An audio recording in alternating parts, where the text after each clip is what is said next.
Imagine this. A runaway trolley speeds down the tracks. Ahead, 5 people are tied up and unable to move. You stand next to a lever. If you pull it, the trolley diverts to another track, where one person is tied up. Do you pull the lever? This is the classic trolley problem, a moral dilemma that challenges our ethical decision-making. But what if an AI had to make this choice? Would it pull the lever? Introduction to the trolley problem. The trolley problem was first introduced by British philosopher Philippa Foot in 1967 in her landmark essay, The Problem of Abortion and the Doctrine of the Double Effect. She used it to explore the nature of moral reasoning, especially in situations where every option leads to harm. In its original form, the dilemma asks, should you pull a lever to divert a runaway trolley, saving 5 lives at the cost of 1, or do nothing and let fate run its course? Foot's work highlighted how our moral choices often involve weighing harms, even when no outcome is ideal. The thought experiment gained further traction in the 1980s when philosopher Judith Jarvis Thomson introduced variations, like pushing a large man off a bridge to stop the trolley, raising even deeper questions about personal involvement, intention, and consent. Today, the trolley problem is more than a philosophical puzzle. It's a cornerstone of modern ethics, used in law, medicine, and especially in the design of autonomous systems, where machines may be forced to choose who gets saved. From philosophy classrooms to AI labs, the trolley's tracks now run through some of the most urgent debates of our time. Human decision-making statistics.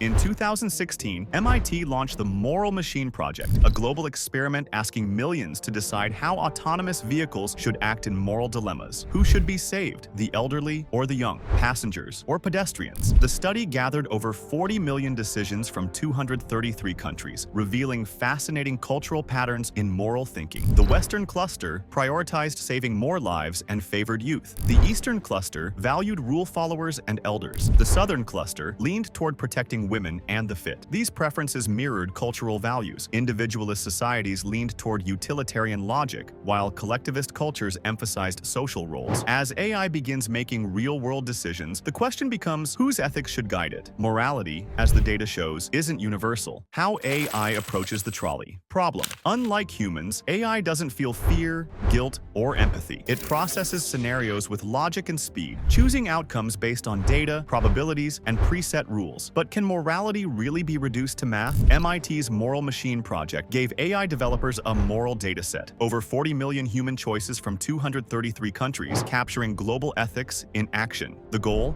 Teach AI how humans typically react in split-second moral dilemmas. In real life, AI uses that data in systems like self-driving cars, calculating whether to brake, swerve, or stay the course, even if injury is unavoidable. But mimicking choices isn't understanding them. These machines follow human-made rules. If the rules are biased or flawed, so are the outcomes. When Mercedes-Benz stated it would prioritize passengers over pedestrians, it sparked outrage, raising questions about whose lives AI should value most. Ethical reflections. As AI takes on greater roles in our lives, from self-driving cars to medical diagnostics and military systems, it faces decisions that are deeply ethical. But can we trust a machine, driven purely by data, to make life and death choices? AI lacks empathy. It doesn't feel the weight of its choices. In a crash, should it sacrifice a pedestrian to save passengers? In a hospital, which patient should get priority care? These are moral questions, but AI answers them with logic, not conscience. And when AI causes harm, who's responsible? The machine or its creator? This blurs the line between human ethics and machine decisions. As AI systems evolve, we must ask, should they reflect human values or cold efficiency? And in relying on them, are we risking the erosion of our own moral accountability? Conclusion and viewer engagement. So, we've seen how humans decide.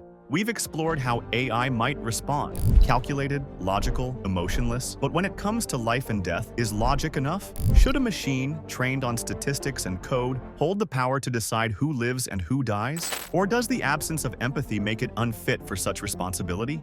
As AI continues to move from the lab into the real world, these are no longer hypothetical questions. They are ethical crossroads we're racing toward. What do you think? Should AI bear responsibility for life and death decisions? Or is that a weight only humans should carry?